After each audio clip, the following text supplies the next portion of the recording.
है ही नहीं तो आंदोलन कीजिए, कुछ भी कीजिए, तो फायदा क्या होगा? नहीं, पैसा देने के लिए है, लेकिन पैसा देने की, लोगों को पैसा देने की सरकार की नीयत नहीं है, अपनी अय्याशी के लिए पैसा है उनके पास। आप मुझे बताइए, अभी 3 महीने की एक रिपोर्ट आई है, उस रिपोर्ट के अनुसार जितना बजट था उस बजट से लगभग 3.25-4 लाख करोड़ रुपया फालतू खर्च हो गया। और उस रिपोर्ट में यह भी है कि जो पैसा खर्च हुआ है वो सरकारी जो अधिकारी कर्मचारी हैं उनके वेतन, पेंशन और उनके लिए जो भी होता है उस पर पैसा ज्यादा खर्च हुआ है, तकरीबन 5-5.5 लाख करोड़। मैं आपके सामने यह बात सरकार से पूछना चाहता हूं, सरकार लोगों को रोजगार दे नहीं रही, किसी तरह की भी कोई भर्ती है नहीं, जो सीटें खाली पड़ी हैं उनको भी भरा नहीं जा रहा, जो रिटायर हो गया वो सीट खाली पड़ी रहती है।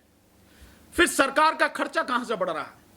क्या देश की जनता को यह सवाल सरकार से पूछना नहीं चाहिए, मोदी सरकार से पूछना नहीं चाहिए कि तुम जब लोगों को नौकरी नहीं दे रहे, कोई और चीज में तुम काम नहीं कर रहे, न शिक्षा के क्षेत्र में तुम काम कर रहे हो, न तुम्हें जो आपके स्वास्थ्य सुविधाओं के क्षेत्र में कोई काम कर रहे हो, न ही तुम महिलाओं की तरक्की प्रगति के लिए कोई काम कर रहे हो, न ही तुम बेरोजगारी हटाने के लिए कोई काम कर रहे हो, तो यह खर्चा सरकार का कहां से बढ़ रहा है? तो क्या मैं गलत कर रहा हूं? ये शब्द शायद बुरे लग सकते हैं, लेकिन सही शब्द तो यही है कि सरकार अपनी अय्याशी के लिए अंधाधुंध पैसा खर्च कर रही है, लेकिन देश के लोगों को रोजगार देने के लिए उसके पास पैसा नहीं है। अगर पैसा नहीं है सरकार के पास में, तो यह क्यों बनाया जा रहा? सेंट्रल विस्टा में 23,000 करोड़ से ज्यादा रुपए खर्च किए जा रहे हैं। क्यों खर्च किए जा रहे हैं? प्रधानमंत्री इस देश में मोदी से पहले भी बहुत हुए, सब लोग एयरफोर्स के विमान में चलते थे, क्यों 2 विमान 17,000 करोड़ की लागत के इस देश में लाए गए हैं? क्यों? पहले वाली बात नहीं है ना, विश्व गुरु बन चुका है, पहले जैसे थोड़े, पहले तो लोग बैलगाड़ी से चलते थे, अब गाड़ी से चलते हैं। विश्व गुरु नहीं, शिष्य भी नहीं रहा। आप विश्व गुरु की बात कर रहे हैं, देश आज की तारीख में शिष्य भी नहीं रहा। अगर विश्व गुरु बन चुका है तो मैं आप सबसे साथियों से सवाल पूछता हूं, आपके माध्यम से इस सरकार से सवाल पूछता हूं और इस सरकार के उन अंधभक्तों से सवाल पूछता हूं जो विश्व गुरु चिल्ला रहे हैं और भक्ति में मग्न हैं कि अगर विश्व गुरु बन गया तो इस देश में हर साल बाहर पढ़ने जा रहे वाले बच्चों की संख्या क्यों बढ़ती जा रही है? जो संख्या 8 साल पहले लगभग 3-4 लाख थी, वो संख्या आज बढ़ के 7 लाख पार कर चुकी है। लगभग 8 लाख के लगभग बच्चे दूसरे देशों में पढ़ने जाते हैं। विश्व गुरु है तो वहां से यहां पढ़ने आने चाहिए ना, वो तो हो नहीं रहा, बल्कि यहां से बाहर लोग पढ़ने जा रहे हैं। क्यों? अगर विश्व गुरु है तो। दूसरा, अगर ये देश विश्व गुरु बन गया और देश की जो इकोनॉमी, जो वर्ल्ड की जो 3-4 नंबर की जो इकोनॉमी है लगातार बढ़ रही है, तो इस देश को अब तक पिछले 8 सालों की बात बता रहा हूं मैं, मोदी सरकार की, इन 8 सालों में 10 लाख लोग देश को छोड़ के, भारत को छोड़ के विदेशों की नागरिकता क्यों ले ली उन्होंने? बताओ आप मुझे। और अगर ये देश विश्व गुरु है तो जो बच्चे पढ़ने जाते हैं उनमें से 95% बच्चे क्यों वहीं रह जाते हैं, वापस भारत क्यों नहीं आते?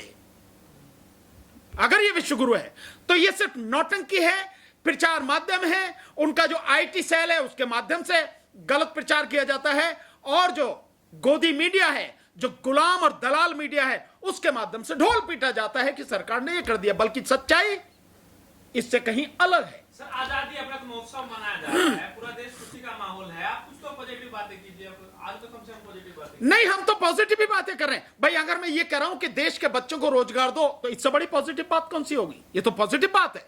अगर मैं ये कह रहा हूं कि भयानक महंगाई है, इस महंगाई को खत्म किया जाए, कम किया जाए, तो इसमें कहां नेगेटिव बात है? पॉजिटिव बात है।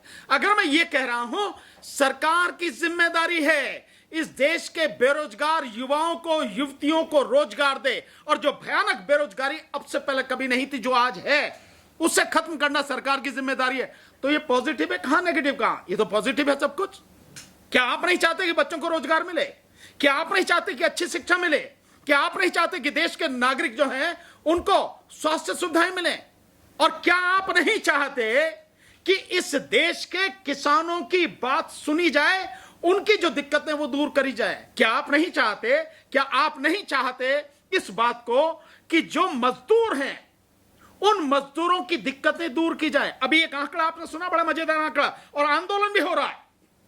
बड़ी मजेदार बात यह है कि आंदोलन भी हो रहा है, और आंदोलन इस बात के लिए हो रहा है कि मनरेगा के जो मजदूर हैं, जंतर मंतर पर चल रहा, आपने खबर भी किया होगा कि मनरेगा के जो मजदूर हैं उनकी मजदूरी नहीं दी गई।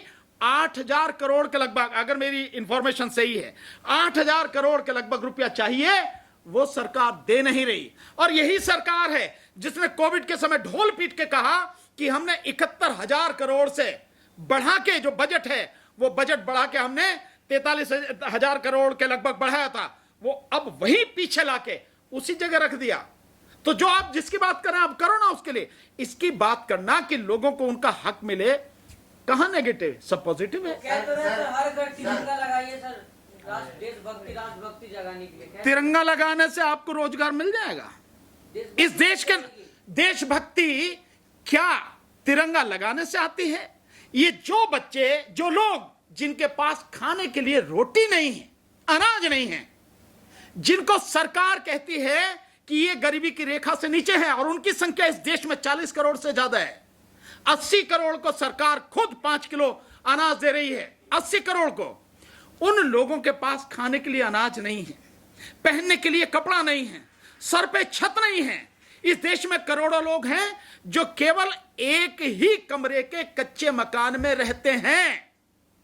उन लोगों से आप ये उम्मीद करते हो कि 25 रुपए का झंडा सरकारी रेट है? ये मैं आपको दिखा रहा हूं, इसकी आपको बड़े मजेदार बताता हूं बात, कि 25 रुपए का मिनिमम झंडा है। वो झंडा उन्हें खरीदना होगा और लगाना होगा। और उत्तर प्रदेश में इसकी एक बड़ी मजेदार बात है, उत्तर प्रदेश में इस झंडे के लिए आप देखेंगे कि जो राशन की दुकानें हैं, उन राशन की दुकानों पर जबरदस्ती कहा जा रहा है कि 5 झंडे खरीदने होंगे। 5 झंडे, 100 रुपए का झंडा दिया जा रहा है। खरीद नहीं सकते। अरे 5, ये उत्तर प्रदेश की सरकार ये बात कर रही है, उत्तर प्रदेश की सरकार ये बात कर रही है। लोगों से बिना पूछे उनसे 25 रुपए काट लिए जा रहे हैं झंडे के। तिरंगे का वही लोग विरोध कर रहे हैं जब 14 अगस्त को अपना स्वतंत्रता दिवस मानते हैं। ये लोग, ये बात बीजेपी लोग कह रहे हैं, पाकिस्तान का स्वतंत्रता दिवस मानने वाले लोग ही तिरंगे का विरोध कर रहे हैं। ये आप नहीं बोल रहे हैं, हाँ। ये तो आपके मुंह से उन लोगों के शब्द आ रहे हैं जो हकीकत में, हाँ बीजेपी, जो हकीकत में देश गद्दार हैं देश के, उनके आ रहे हैं। ये उन लोगों के वही हैं जिन्होंने जीवन में कभी भी भारत का झंडा अपने ऑफिस पर नहीं लगाया। वो आज देशभक्ति के लिए तिरंगे की बात कर रहे हैं। ये वही लोग हैं जिन्होंने 1948 में आरएसएस ने पैरों के नीचे कुचला, यही तिरंगा पैरों के नीचे कुचला।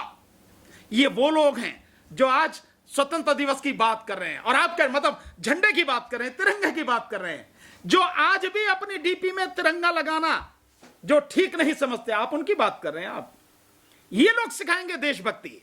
देशभक्ति के लिए किसी इस तरह के आयोजन की जरूरत नहीं होती। देशभक्ति अंदर से होती है। देशभक्ति लोगों के खून में शामिल है, इनके खून में शामिल नहीं है। देशभक्ति लोगों की रग रग में शामिल है, वहां से आती है देशभक्ति। तिरंगे की आड़ में क्या काले कामों को छुपाया जा रहा है? स्वाभाविक है, केवल काले काम नहीं, तिरंगे की आड़ में इस देश को बेचने की जो साल लगातार कोशिश चल रही है उसको, और इसके अलावा तिरंगे की आड़ में हर वो जनता से जुड़ा हुआ मुद्दा, उससे ध्यान भटकाया जा रहा है। अभी एक मजेदार आपने चीज देखी होगी भी, अरुण जी आपसे जरा मुखातिब होना चाहूंगा मैं, अभी बड़ी मजेदार बात, और वो बात यह है कि अभी 5 लाख वो उसकी 5GB की वो हुई है ना, 5G की ऑक्शन हुई है, नीलामी 5G स्पेक्ट्रम की। आपको मालूम है बीजेपी के आने से पहले क्या था 2G वाले में 1,76,000 करोड़ के घोटाले की बात थी। ये 5 लाख करोड़ से ज्यादा का जाना था 5G स्पेक्ट्रम, 5 लाख करोड़ से ज्यादा का, लेकिन गया कितने का है? 1.5 लाख करोड़ का। और आपको मालूम है उस 1.5 लाख करोड़ में से सरकार के खाते में कितना आएगा, हाथ में कितना आएगा? मात्र 13,887 करोड़ रुपए एक साल में। और ये कब तक आएगा बाकी नहीं जानते। और ये भी सब जो आएगा वो भी सरकारी बैंकों से लोन लेकर ही सरकार को दिया जाएगा। सरकार को दिया जाएगा Yes. बीजेपी के खाते में। हाँ, जो भी समझ लो आप बीजेपी के खाते में, ये तो दिखाने के लिए सरकार के में आएगा। बाकी इस 1.5 लाख करोड़ में जो दिया गया है उसके अलावा जो होगा उसमें से बंदरबाट होगी जो सरकार के खाते में आएगा, चाहे वो इलेक्टोरल बॉन्ड्स के माध्यम से हो और या किसी भी और माध्यम से हो। सर एक सवाल ये है कि अभी आपने कहा था कि जो है लाखों लोग जो यहाँ से नागरिकता छोड़ रहे हैं, ये वो लोग भी तो हो सकते हैं जिन्हें देश से मोहब्बत ना हो। नहीं, मैं नहीं मानता कि जिन्हें देश से मोहब्बत ना हो, लेकिन मैं ये जरूर मानता हूं, मेरा हो सकता है उन्हें देश से मोहब्बत हो या नहीं हो, मैं इस पे कमेंट किए बिना, पर एक चीज मेरे दिमाग में जरूर आती है। अगर ये लोग, और ये हैं कौन, ये हैं इस देश के करोड़पति और अरबपति और खरबपति लोग हैं जो देश छोड़ रहे हैं, तो आपकी बात भी बहुत हद तक सही हो सकती है। पर मैं उससे अलग हटके एक बात कहना चाहता हूं, कम से कम ये जो लोग हैं इनको इस बात का एहसास जरूर हो चुका है कि भारत की स्थिति लगातार बिगड़ रही है और देश में कुछ भी हो सकता है। देश गृह युद्ध की तरफ जिस तरह से ढकेला जा रहा है, जिस तरह से बद से बदतर इसकी स्थिति होती जा रही है, उस स्थिति में उनको लगता है कि यार यहां से छोड़कर भारत की दूसरे देशों की नागरिकता लेकर आराम से सुकून से वहां रहो। कुछ भी हो सकता है।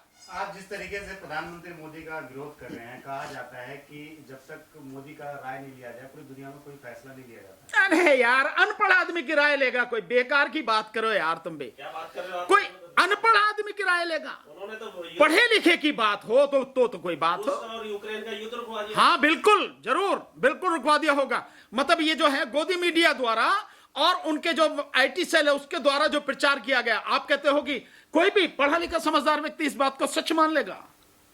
अगर रुकवा ही दिया होता तो फिर और भी सुविधाएं दिलवा दी होती ना, फिर उन लोगों की सुरक्षा भी करवा दी होती ना। वो बच्चे वहां से यहां क्यों आए? उन बच्चों को भी सुरक्षा करवा देनी थी। और अगर यही सब कुछ है तो वो 18,000 बच्चे जिनका भविष्य अधर में लटक चुका है, यहां धरना दे रहे हैं, शायद उसमें धरना चला दिल्ली में रामलीला मैदान में, वो धरना दे रहे हैं कि भैया हमें कम से कम किसी कॉलेज में एडमिशन तो दिलवा दो। उन्हें एडमिशन नहीं मिल रहा। तो ये सब सारी जो बातें आप कह रहे हैं, दुनिया का इतना शक्तिशाली व्यक्ति देश में रोजगार नहीं दे सकता जो इतना शक्तिशाली व्यक्ति काम कर सकता है। आप जो कह रहे हैं इतना शक्तिशाली व्यक्ति है कि उस शक्तिशाली व्यक्ति की सच कुछ भी बाहर आ जाए उससे टांगें कांपती हैं। इतना शक्तिशाली व्यक्ति है वो। इतना शक्तिशाली व्यक्ति है कि मीडिया के लोगों के जवाब देने से उसकी रूह तक कांपती है। वो इतना शक्तिशाली व्यक्ति है कि 8 साल में एक भी प्रेस कॉन्फ्रेंस कर नहीं सका। इतना शक्तिशाली व्यक्ति है। और इतना शक्तिशाली व्यक्ति है कि उसकी हिम्मत नहीं होती कि लोगों के सामने आके सच कह सके। झूठ में जीता है, झूठ के अलावा उसके पास कुछ नहीं है। सुबह से शाम तक, रात दिन 24 घंटे झूठ ही झूठ और कुछ है ही नहीं।